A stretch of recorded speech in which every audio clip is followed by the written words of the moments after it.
Good morning students. बेटा आज हम सर्कुलेटरी सिस्टम का नेक्स्ट लेक्चर डिस्कस करेंगे।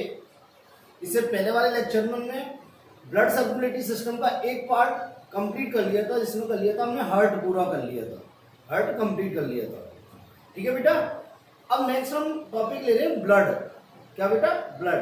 एक्चुअली ब्लड आपके यहाँ सर्कुलेटरी सिस्टम में भी पढ़ाया जाता है और एनिमल टिश्यू जंतु ऊतक में भी पढ़ाया जाता है, तो अपन यहीं पे इसको क्लियर करेंगे। ठीक है, तो नेक्स्ट टॉपिक लेंगे रक्त, ब्लड। क्या बेटा? रक्त, ब्लड, रक्त या ब्लड। ठीक है बेटा, रक्त या ब्लड। ठीक है, स्टडी ऑफ ब्लड। ब्लड के अध्ययन को क्या बोलते हैं? हीमेटोलॉजी। क्या बोलते हैं बेटा? हीमेटोलॉजी। स्टडी ऑफ हार्ट क्या बोलते से? हीमेटोलॉजी।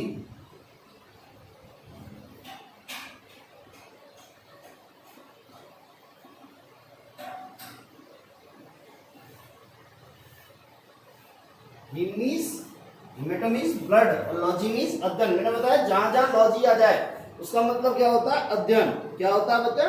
अध्ययन। और रक्त के निर्माण की प्रक्रिया को क्या बोलते हैं? हीमोपोइसिस। रक्त निर्माण की प्रक्रिया को क्या बोलते हैं? हीमोपोइसिस।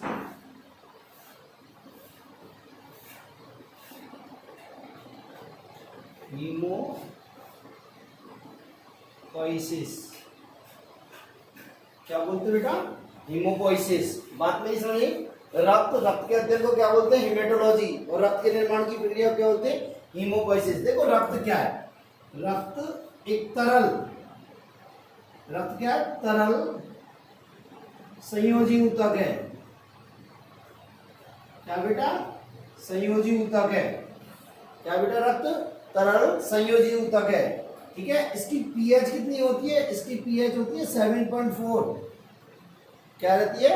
7.4। हल्का क्षारीय होता है। कैसा होता है बेटा? हल्का क्षारीय। ठीक है, और कितना होता है? रक्त जो होता है ना, वो हमारे शरीर के का जो वेट होता है उसका 7 से 8% होता है। शरीर के भार का कितना होता है? 7 से 8% होता है। कितना होता है बेटा? शरीर के भार का 7 से 8%। नर में ये कितना होता है? नर में होता है ये 5 से 6 लीटर। कितना होता है? 5 से 6 लीटर। और मादा में कितना होता है बेटा? ये 4 से 5 लीटर। कितना होता है बेटा? 4 से 5 लीटर। नर में कितना होता है? 5 से 6 लीटर। कितना? 5 से 6 लीटर। और मादा में कितना होता है? 4 से 5 लीटर। ठीक है, अब एक इंपॉर्टेंट देखो, रक्त को आवासीय संयोजी ऊतक भी कहते हैं। क्या बोलते हैं? आवासीय संयोजी ऊतक। तो देखो बेटा क्या है, रक्त को क्या बोलते हैं? आवासीय संयोजी ऊतक। देखो उसके कारण है 3। इसको रक्त को आवासीय संयोजी ऊतक क्या बोलते हैं? देखो एक तो क्या होता है, रक्त की जो कोशिकाएं होती हैं, रक्त कोशिका, उनमें विभाजन नहीं पाया जाता। उनमें विभाजन नहीं पाया जाता, मतलब वो विभाजित नहीं होती, वो डायरेक्ट क्या होती है? उनका निर्माण होता है। क्या होता है? उनका निर्माण होता है, विभाजन नहीं होता। कहाँ निर्माण होता है? बोन मैरो में, अस्थि मज्जा में। ठीक है, दूसरी बात देखो, जो रक्त की मैट्रिक्स है, मैट्रिक्स मीन्स प्लाज्मा एक तरह से, उसको क्या? तंतु रहित है, उसमें तंतु नहीं है, तंतु रहित है, तंतु नहीं पाए जाते। और तीसरा क्या होता है, जो रक्त की मैट्रिक्स है बेटा, उसका संश्लेषण एवं श्रावण। क्या बेटा? संश्लेषण और श्रावण रक्त की कोशिका नहीं करती। कौन कौन करता है? लीवर और लसिकांग। कौन करते बेटा? लीवर एवं लसिकांग। इसलिए रक्त को क्या बोलते हैं? आवासीय संयोजी ऊतक। Pseudo connective tissue. क्या बोलते हैं बेटा? Pseudo connective tissue. मेरी बात समझ में आई? दोबारा देख लो। रक्त, रक्त अध्ययन को क्या बोलते हैं? हिमेटोलॉजी। क्या बोलते हैं बेटा? हिमेटोलॉजी। रक्त निर्माण की प्रक्रिया को क्या बोलते हैं? हीमोपोइसिस। क्या बोलते हैं? हीमोपोइसिस। रक्त क्या होता है? तरल संयोजी ऊतक होता है। क्या होता है बेटा? तरल संयोजी ऊतक। इसकी पीएच कितनी होती है? 7.4। हल्का क्षारीय होता है। कैसा होता है? हल्का क्षारीय। रक्त कितना होता है? हमारे शरीर की एक बेटा होता है ना, शरीर का भार, उसका 7 से 8% होता है। मतलब नर में कितना होता है? 5 से 6 लीटर। मादा में कितना होता है? 4 से 5 लीटर। दूसरी बात इंपॉर्टेंट ये है कि रक्त को आवासीय संयोजी ऊतक या आवासीय योजी ऊतक भी कहते हैं। क्यों कहते हैं? उसके 3 कारण हैं। एक तो क्या होता है? रक्त कोशिका होती है, उनमें विभाजन की क्षमता नहीं पाई जाती, वो विभाजित नहीं होती, उनका डायरेक्ट निर्माण होता है। कहाँ पे? अस्थि मज्जा में। दूसरी बात, रक्त की जो मैट्रिक्स, मैट्रिक्स प्लाज्मा, अभी बताऊंगा इसको। मैट्रिक्स क्या होती है? तंतु है, उसमें तंतु नहीं पाए जाते, तंतु किसी भी प्रकार के तंतु नहीं पाए जाते, इसलिए तरल होती है। दूसरी, रक्त की जो मैट्रिक्स होती है ना, उसका संश्लेषण और श्रावण खुद रक्त की कोशिकाएं नहीं करती। कौन करता है? लीवर और लसीकांग। कौन करता है? लीवर और लसीकांग। मेरी बात समझ में आई? अब देखो, देखते हैं रक्त का संगठन। क्या? रक्त का संगठन। रक्त में क्या क्या चीज होती है?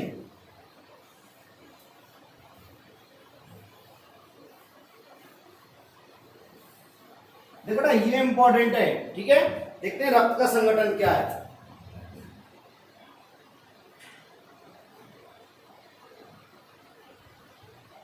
देखो ना, रक्त के संगठन में 2 भाग हैं। एक तो है तरल भाग और एक है ठोस भाग। एक तो क्या है? तरल भाग और एक है ठोस भाग। Liquid part, sorry solid part, ठोस पार्ट नहीं, सॉलिड पार्ट।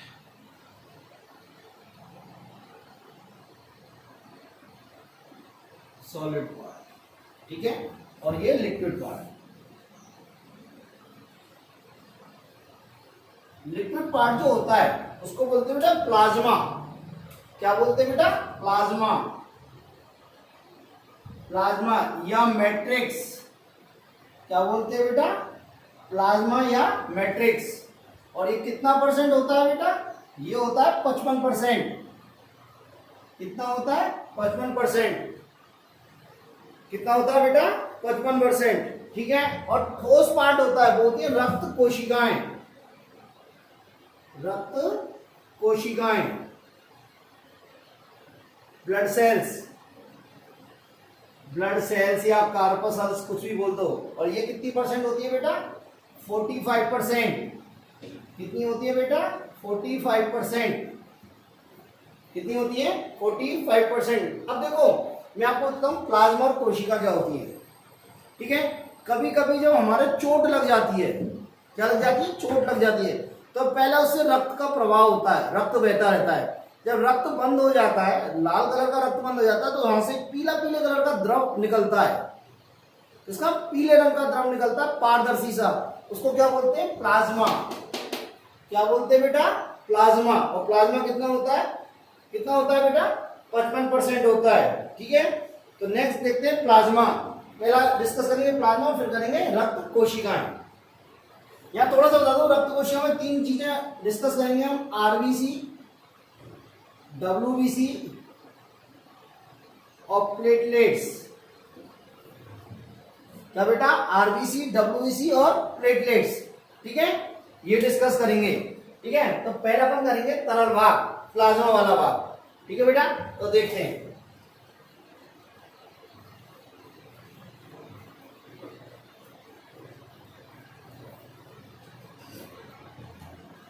पहला देखो प्लाज्मा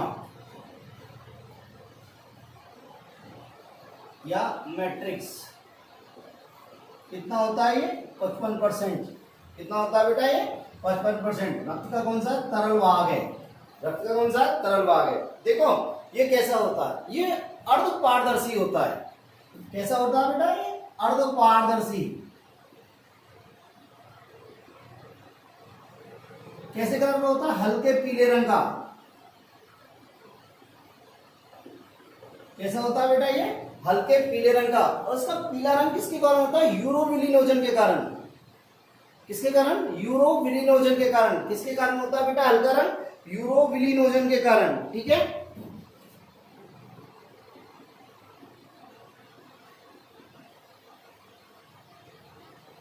इसका हल्का रंग किसके कारण होता है? यूरोबिलिनोजन के कारण। इसकी पीएच कितनी होती है बेटा? इसकी पीएच भी ब्लड की पीएच के बराबर होती है 7.4। क्या होती है बेटा? 7.4। ठीक है, तो अब देखते हैं इसका संगठन, इसमें क्या क्या उपस्थित होता है, प्लाज्मा में क्या क्या उपस्थित होता है। तो देखो प्लाज्मा में क्या क्या उपस्थित होता है। संगठन इंपॉर्टेंट है बेटा। ठीक है, पहला आता है जल। फर्स्ट आता है जल। कितना होता है बेटा? 99% जल होता है। कितना होता है बेटा इसमें? 99% तो क्या होता है? जल होता है। ठीक है, फिर आता है कार्बनिक पदार्थ।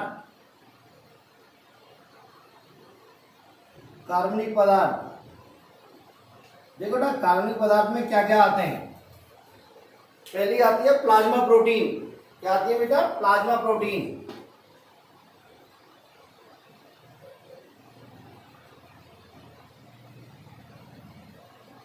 ठीक है, प्लाज्मा प्रोटीन कितनी होती है? 7% होती है। कितनी होती है बेटा? 7%। और प्लाज्मा प्रोटीन कितनी प्रकार की होती है? 4 प्रकार की प्लाज्मा प्रोटीन होती है। देखो कौन कौन सी होती है। एक होती है एल्बुमिन। कौन सी होती है बेटा? एल्बुमिन। कितनी परसेंट होती है? 4%। कितनी परसेंट होती है बेटा ये? 4%। नेक्स्ट होती है ग्लोब्यूलिन। ये होती है 2%।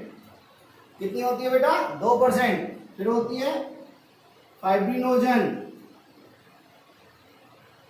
और नेक्स्ट होती है प्रोथ्रोम्बिन। कौन सी होती है? फाइब्रिनोजन। और कौन सी होती है? प्रोथ्रोम्बिन। ये कितनी होती है? 0.3%। 0.3%। बात मेरी समझ में आई? ये जितनी भी प्रोटीन है सब ये किसमें बनती है? यकृत में। किसमें बनती है? यकृत में। सिर्फ एक ही जगह प्रॉब्लम है, वो मैं अभी बता दूंगा। ये सब कहाँ निर्माण होता है इनका? यकृत में। इनका निर्माण कहाँ होता है प्लाज्मा प्रोटीन का? यकृत में। ठीक है, ये अपन आगे जाके थोड़ी देर बाद पहले इसको पढ़ लेते हैं, फिर उसके बाद अपन इसको डिटेल में पढ़ेंगे। Plasma protein. फिर क्या होते हैं? पोषक पदार्थ।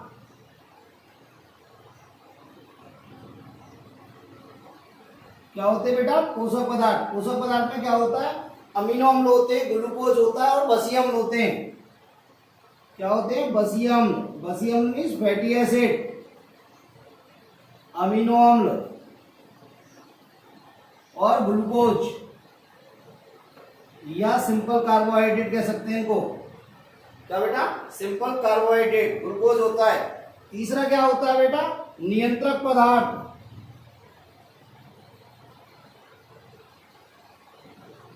नियंत्रण पदार्थ वो क्या क्या होते हैं बेटा? देखो हार्मोन होते हैं और क्या होते हैं? एंजाइम होते हैं, विटामिन्स होती हैं। ये क्या होते हैं? नियंत्रक पदार्थ। ठीक है, और क्या होता है बेटा? गैस होती है। कौन कौन सी होती है? ऑक्सीजन होती है, कार्बन डाइऑक्साइड होती है, नाइट्रोजन होती है। ये गैस होती है। ठीक है, और क्या होता है? उत्सर्जी पदार्थ होते हैं बहुत सारे। क्या होते हैं बेटा? उत्सर्जी पदार्थ। कौन कौन से होते हैं? यूरिया होता है, यूरिक अम्ल होता है, अमोनिया होता है। क्या होता है बेटा? अमोनिया। तो ये आते हैं कार्बनिक पदार्थ में। क्या आते हैं? कार्बनिक पदार्थ में। तो कार्बनिक पदार्थ में क्या होती है? Plasma protein. क्या आती है बेटा? Plasma protein. ठीक है, कौन कौन सी होती है? एल्बुमिन, ग्लोबुलिन, फाइब्रिनोजन और प्रोथ्रोम्बिन। और क्या आता है बेटा? पोषक पदार्थ, बसी अम्ल, अमीनो अम्ल, ग्लूकोज। नियंत्रक पदार्थ होते हैं हार्मोन, एंजाइम और विटामिन। और क्या होती है? गैस होती है, ऑक्सीजन, कार्बन डाइऑक्साइड, नाइट्रोजन। उत्सर्जी पदार्थ होते हैं, यूरिया होता है, यूरिक अम्ल होता है और क्या होता है? अमोनिया होता है। क्या होता है बेटा? अमोनिया। नेक्स्ट आते हैं अकार्बनिक। क्या आते हैं बेटा? अकार्बनिक पदार्थ।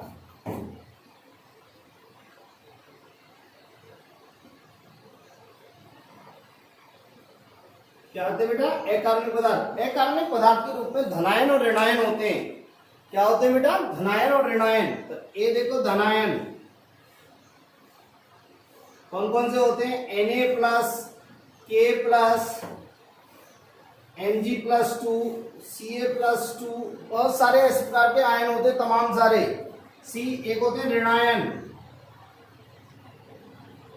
ऋणायन में क्या था? Cl minus, PO4 minus 2, SO4 minus 2। ठीक है, इस प्रकार क्या होते हैं? धनायन। मेरी बात समझ में आई? तो ये है प्लाज्मा का संगठन। क्या है बेटा? प्लाज्मा का संगठन। तो प्लाज्मा के संगठन में क्या होता है? जल होता है, कार्बनिक पदार्थ होते हैं और अकार्बनिक पदार्थ होते हैं। जल कितना होता है? 99%। कार्बनिक पदार्थ कितने होते हैं? Plasma protein 7%। ठीक है, एल्बुमिन, ग्लोबुलिन, फाइब्रिनोजन और प्रोथ्रोम्बिन। पोषक पदार्थ, नियंत्रक पदार्थ, गैस और उत्सर्जी पदार्थ होते हैं। बात समझ में आई? अकार्बनिक पदार्थ में कहते हैं धनायन होते हैं, Na plus, K plus, Mg+2, Ca+2। ठीक है, ऋणायन में कहते हैं Cl minus, phosphate ion, sulphate ions, ये पाए जाते हैं। मेरी बात क्लियर है? ठीक है, अब अपन को ये डिस्कस करना है, ये प्लाज्मा प्रोटीन। क्या डिस्कस करनी है बेटा? Plasma protein. ये थोड़ी डिटेल में है प्लाज्मा प्रोटीन, ये पढ़ते हैं।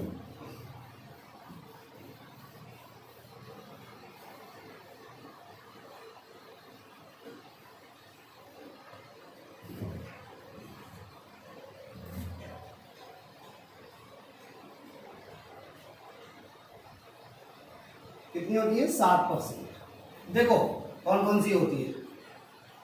एक होती है एल्बुमिन,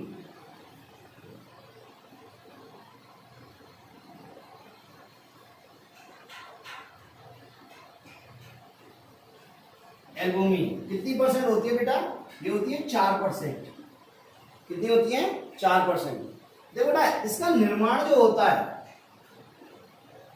वो कहाँ होता है? यकृत में। किसमें होता है? यकृत में। ठीक है, और इसका कार्य क्या होता है? ये ब्लड कोलाइडल ऑस्मोटिक प्रेशर को मेंटेन करती है, रक्त के कोलाइडल परासरणीय दाब को मेंटेन करती है। क्या बेटा? रक्त के कोलाइडल, हिंदी में लिख लेता हूं, कोलाइडल परासरणीय दाब को नियंत्रित करती है। क्या करती है? रक्त के कोलाइडल परासरणीय दाब को नियंत्रित करती है। कौन सी? एल्बुमिन। ठीक है, एल्बुमिन की फिक्स आदि होती है ग्लोबुलिन। क्या होती है बेटा? ग्लोबुलिन। और ये कितनी परसेंट होती है? 2%। कितनी होती है बेटा? 2%।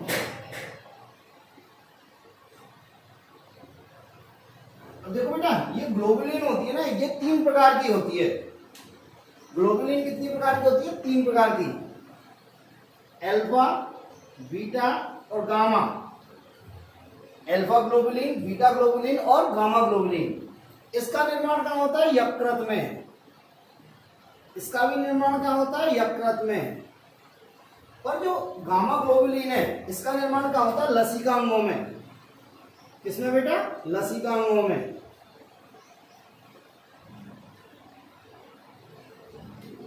किसमें होता है बेटा? लसिकांगों में। दूसरी बात, यकृत, ये अल्फा ग्लोबुलिन, क्या बेटा? अल्फा ग्लोबुलिन किसका कार्य करती है? वाहक का कार्य करती है बेटा। किसका कार्य करती है? वाहक का। और ये कॉपर का वाहक का काम होती है, सीयू का, सीयू के वाहक में कार्य होती है। मतलब सीयू कॉपर का ट्रांसपोर्ट करती है। किसका ट्रांसपोर्ट करती है बेटा? कॉपर का। ये बीटा, ये एफी का वाहक है, मतलब एफी का ट्रांसपोर्ट करती है। सीयू अणु को इधर से उधर ले जाने का काम करती है अल्फा ग्लोबुलिन। बीटा ग्लोबुलिन किस करती है? एफी का। इसका एफी का। और ये जो गामा ग्लोबुलिन है, ये गामा ग्लोबुलिन, ये प्रतिरक्षा से संबंधित होती है। ये किससे संबंधित होती है? प्रतिरक्षा से।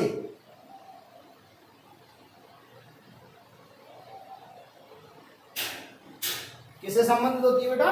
प्रतिरक्षा से। और ये क्या बनाती है? इम्यूनोग्लोबुलिन बनाती है। क्या बनाती है बेटा? इम्यूनोग्लोबुलिन। क्या? इम्यूनोग्लोबुलिन। ये क्या होती है? ये हमारे शरीर को क्या करती है? रोग कारकों से बचाती है, इम्यूनोग्लोबुलिन। बात समझ में आई? देखो यहाँ पे एक्स्ट्रा है, आपकी इच्छा हो तो याद कर लेना, आपकी इच्छा हो तो 12th में याद कर लेना। इम्यूनोग्लोबुलिन कौन कौन सी होती है? एक होती है IgA, एक होती है IgG, एक होती है IgD, एक होती है IgE और एक होती है IgM। यहाँ पे 12th में आएंगी। ये Ig मीन्स इम्यूनोग्लोबुलिन, ठीक है? तो ये इम्यूनोग्लोबुलिन का निर्माण करती है कौन सी? गामा ग्लोबुलिन, ठीक है? मेरी बात क्लियर है? तो दोबारा सुनो, प्लाज्मा प्रोटीन 7% होती है। प्लाज्मा प्रोटीन कितनी होती है? 7%। तो इनमें पहली कौन सी होती है? एल्बुमिन, जो कितनी होती है? 4%। इसका निर्माण कहाँ होता है? यकृत में। कहाँ होता है बेटा? यकृत में। और ये क्या करती है? रक्त के कोलाइडल परासरणीय दाब को मेंटेन करती है। किसको बेटा? कोलाइडल परासरणीय दाब को मेंटेन करती है, ठीक है? दूसरी होती है ग्लोबुलिन। क्या होती है बेटा? ग्लोबुलिन। ये कितनी परसेंट होती है? 2%। और ये 3 प्रकार की होती है, अल्फा, बीटा और गामा। अल्फा, बीटा और गामा। देखो अल्फा और बीटा इसका निर्माण यकृत में होता है, पर गामा का कहाँ होता है? लसिकाओं में, ठीक है? ये अल्फा ग्लोबुलिन क्या होती है बेटा? ये सीयू का परिवहन करती है। सीयू का परिवहन करती है, मतलब सीयू को एक स्थान से दूसरे स्थान तक ले जाने का कार्य करती है। आप डायरेक्ट ऐसे लिखो इजी में, सीयू का परिवहन।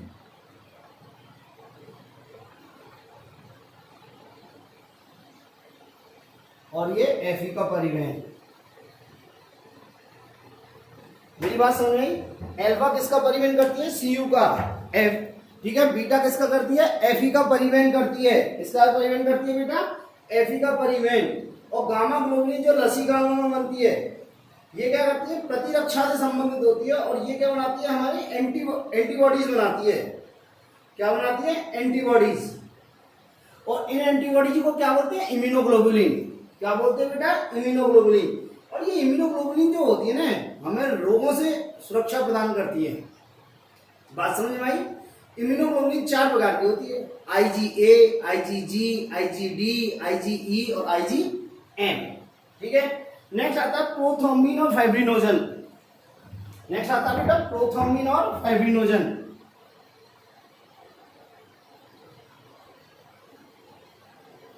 और फाइब्रिनोजन देखो ये कितनी होती है? 0.3%। कितनी होती है बेटा? 0.3%। और इन दोनों का निर्माण कहाँ होता है? यकृत में। ये दोनों का निर्माण कहाँ होता है बेटा? यकृत में। और ये दोनों किससे रिलेटेड है? रक्त के थक्का बनने से रिलेटेड है। क्या है बेटा? ये रक्त के थक्का बनाने में सहायक है। रक्त के थक्का बनाने में सहायक है।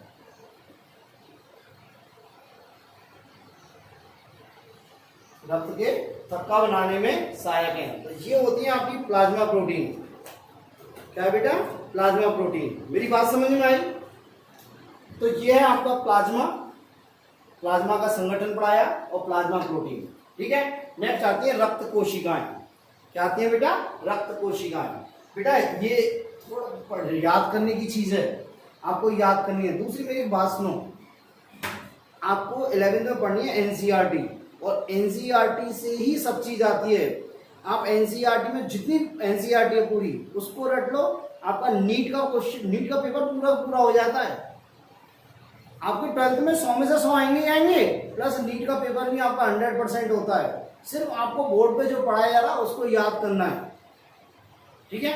आप याद करते जाओ, आपकी नीट भी सेलेक्ट होंगे आप, और 12th में भी आपके बहुत अच्छे आराम से 95 से ऊपर नंबर तो आराम से आते हैं, 95 से ऊपर 100 में से। सिर्फ आपको पढ़ना है, याद करना है। कई बार कहते सोचते हैं कि यार याद नहीं हो रहा हमें, ऐसा नहीं है, नहीं हो रहा तो कोई बात नहीं, दोबारा रिवाइज करेंगे हम। याद होता है, पर अपन को ऐसा लगता है कि नहीं हो रहा है। इतनी टेंशन लेने की जरूरत नहीं है, ठीक है? तो नेक्स्ट आती है रक्त कोशिकाएं।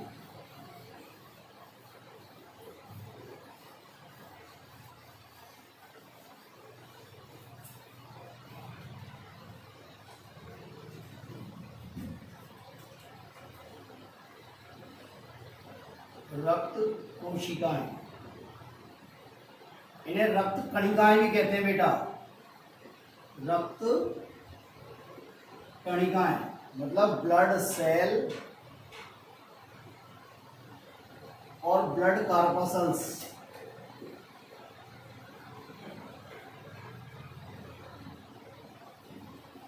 देखो ना, सेल में और कार्पसल्स में एक अंतर होता है। सेल जो होती है ना, उसका एक फिक्स स्थान होता है, एक फिक्स जगह होती है उसकी। पर कार्पसल्स होती है ना, वो बॉडी के अंदर मूवमेंट करती रहती है, बॉडी के अंदर घूमती रहती है। ठीक है, इसलिए इन्हें कार्पसल्स कहते हैं। ये कितना परसेंट है रक्त का? टोटल 45% पार्ट है। ठीक है, तो इसमें हम क्या पढ़ेंगे? 3 प्रकार की कोशिकाएं पढ़ेंगे। एक तो पढ़ेंगे आरबीसी, जिन्हें क्या बोलते हैं? लाल रुधिर कोशिका या कणिकाएं। रेड ब्लड सेल या रेड ब्लड कार्पसल्स। ठीक है, रेड ब्लड सेल या कार्पसल्स। दूसरी आती है डब्ल्यूबीसी, इन्हें बोलते हैं श्वेत रुधिर कणिकाएं। श्वेत रुधिर कोशिकाएं या कणिकाएं। व्हाइट ब्लड सेल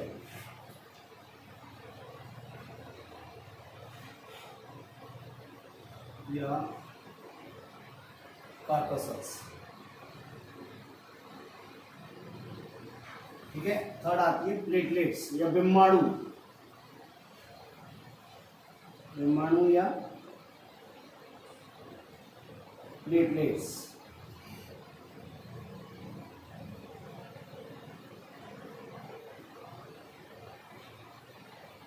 बेटा प्लेटलेट्स, मेरी बात समझ में आई? ठीक है, तो 3 प्रकार की सेल्स हैं इसके अंदर। कौन कौन सी? डब्ल्यूबीसी, जिन्हें क्या बोलते हैं? White blood cell. RBC, red blood cells. क्या बेटा? रेड ब्लड सेल्स या रेड ब्लड कार्पसल्स। उन्हें प्लेटलेट्स। क्या बेटा? प्लेटलेट्स। ठीक है, देखो क्या होती है प्लेटलेट्स।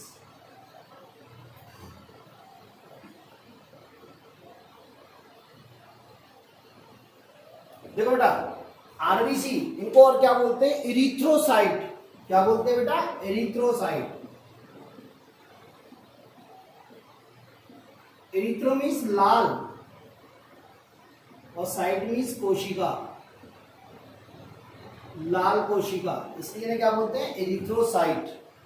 बात समझ में आई? इनको क्या बोलते हैं बेटा? ल्यूकोसाइट। क्या बेटा? ल्यूको, ल्यूको मीन्स श्वेत और साइट मीन्स कोशिका, श्वेत कोशिका। और प्लेटलेट्स को क्या बोलते हैं? थ्रोम्बोसाइट्स। क्या बोलते हैं बेटा?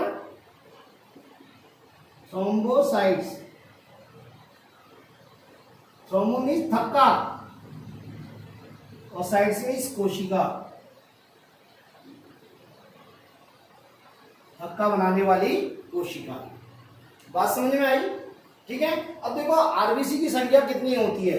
संख्या, आरबीसी की संख्या नर में जो होती है, नर में कितनी होती है? 50 से, यहां लिख दो नर में, जगह कम है, 50 से 60 लाख पर क्यूबिक mm। 50 से 60 लाख पर क्यूबिक mm मादा में। इसको ऐसे ही बोलते हैं 5 से 6 मिलियन पर क्यूबिक mm।